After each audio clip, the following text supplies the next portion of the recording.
자, 여야 물갈이 본격 시동, 반발, 불출마, 뭐 또 최근 들어서 이제 불출마했던 의원들이 슬금슬금 다시 지역구를 들여다보는 모양새도 보이고 있죠. 더불어민주당이 의왕 과천의 신창현 의원을 현역 가운데 처음으로 공천에서 일단 배제를 했습니다. 본인이 조금 불만스러운 상황을 언급을 하면서 언론에 다시 한번 재고해달라. 그래도 당이 그렇다고 얘기하면은 자기는 조용히 물러나겠다라고 얘기를 하면서 신창현 의원은 사실상 이제 출마가 어렵게 된 거죠. 그러니까 신창현 의원 같은 경우에는 이게 2018년 9월 5일 날 신규 택지 후보지 택지 개발과 관련해 가지고는 정부 발표 이전에 공개를 한 적이 있어서 국회에서 국토교통위 소속 의원으로 있을 때 그래서 기소유예 처분을 받은 걸로 제가 알고 있거든요. 근데 기소유예라는 거는 죄가 없다는 거는 아닌데 죄가 있기는 하지만은 경미하니까는 그냥 유예를 해준다 이 정도예요. 그래서 지금 이번에 탈락을 한 것으로 보입니다. 예. 자, 당내에서 이제 시스템 공천을 통해서 현역 20%를 교체하겠다. 그리고 이미 통보는 간 상황이고 누구일지 모르겠습니다만 여하튼 잡음 없이 이렇게 한 명, 두 명씩 정리가 돼가는 것이 이제 민주당은 원하는 바일 텐데. 그렇죠. 그런데 저는 개인적으로 민주당이 정말 제대로 어떤 개혁의 이미지들을 확실히 선점하기 위해서는 이런 20%를 발표를 했어야 돼요. 발표하고 그리고 어떤 기준에 의해서 발표했다. 기준도 명확하게 공개하고 가능하다면 점수까지도 공개하고 그런 의견들을 갖다 다 공개를 하면서 국민들 앞에 그거를 검증받아야 돼요.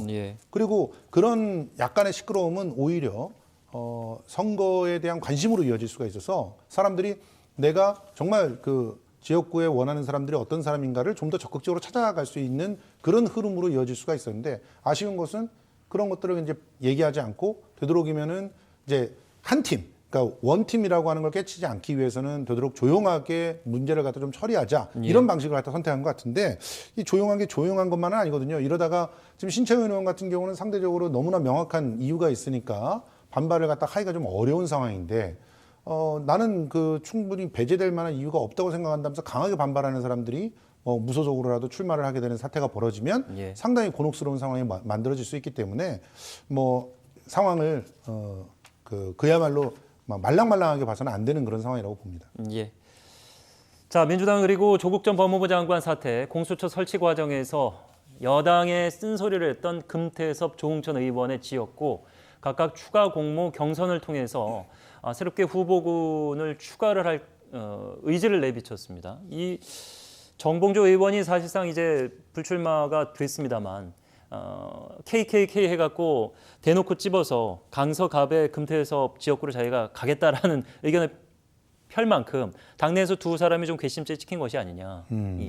글쎄요, 그 괘씸죄라기보다 지금 현재 정리되어 있는 얘기들을 살펴보면은 정봉주 전 의원이 굉장한 그런 인기를 자랑하고 있는 건 사실이에요. 그런 상태에서 강서로 간다고 했었을 때 상당한 어떤 결집력을 갖다 보였던 거죠. 그런 상태에서 만약에 지금 정봉주 의원은 사실은 모든 걸 갖다 수용한다고 얘기를 했지만 여기에서 확실한 어떤 금태섭 의원의 자기 컨텐츠와 장악력 이런 것들을 갖다가 보여주지 못하는 상황이라면 본선에 가서 경쟁력이 흔들릴 수도 있다고 보는 거예요. 왜냐하면 이런 상황에서는 정봉주 전 의원을 지지한다고 생각했던 사람들은 투표장에 안 갈 가능성이 높단 말이죠.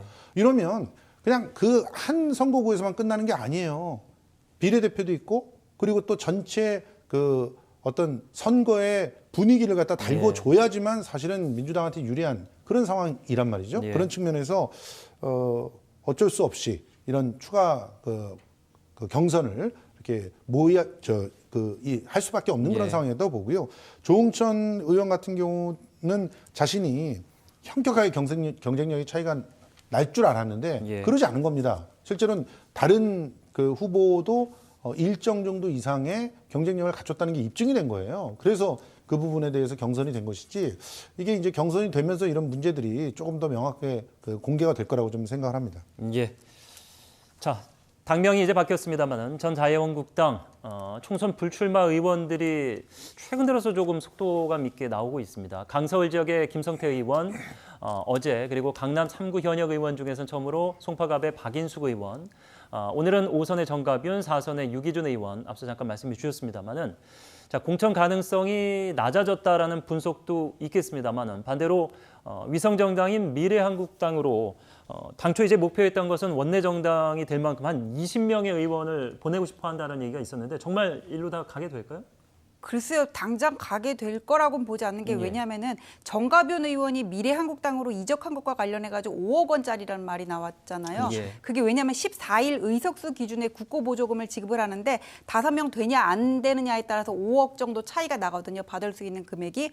근데 여기서 지금 당장 20명 원내대표가 아니 교섭단체가 만들어질 수 있는 정당으로 나오기 위해서는 15명이 필요를 한데 불출마 선언이 더 있어야지 지금 이거 가지고는 안 되는 상황인데 불출마 선언을 하고 바로 미래한국당으로 이적을 할까 이 부분에 대해서는 좀 의문이고 예. 그리고 불출마 선언의 배경도 보면은 김성태 의원 같은 경우에는 어쨌거나 무죄 판결을 받기는 했지만은 예. 과연 취업에 있어서 공정의 가치를 훼손한 게 아니냐 이 부분에 대해서는 의문을 제기하는 사람들이 많았고 그런 취지에서 뭐 공천받을 가능성이 없다고 생각해서 불출마 선언한 것으로 보여지거든요. 그래서 예. 이분들이 다 당장 미래한국당으로 갈 것이다 그렇게 보여지지는 않습니다.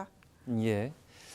자, 결국에는 한선교 의원이 불출마를 선언했음에도 불구하고 박근혜 전 대통령에 대한 미안함을 표현하면서 눈물까지 흘렸는데 미래한국당의 대표로 갔고 5.18 망언을 했던 이종명 의원 같은 경우도 제명이라는 수술을 애써 하면서 미래한국당으로 보냈고 결국에는 이제 극우나 친박계가 비례를 지원할 수 있는 충분한 여건을 만들어 주겠다라는 그 한국당의 어떤 전략일 수도 있겠습니다.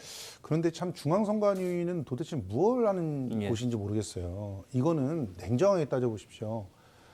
분명히 어떤 한 정당이 자기가 데리고 있던 식구들을 보내서 위성 정당을 만들었다는 것을 본인들도 부정하지 않고 예. 기자들도 당연히 그렇게 쓰고 있고 예. 그럼에도 불구하고 그래서 이 정당이 주체적으로 어떤 결정을 하고 사람들을 갖다 뽑고 이렇게 할 수가 없는 상황이라는 걸 다 알면서 예. 정당법에 위반되는 상황을 뻔히 보면서 국고보조금을 나눠줘요. 이건 사실은 세금 도둑질이에요. 이런 식으로 그러면 계속 운영을 한다고 보십시오. 나중에 통합도 안 하고 계속 운영할 수가 있어요. 당을.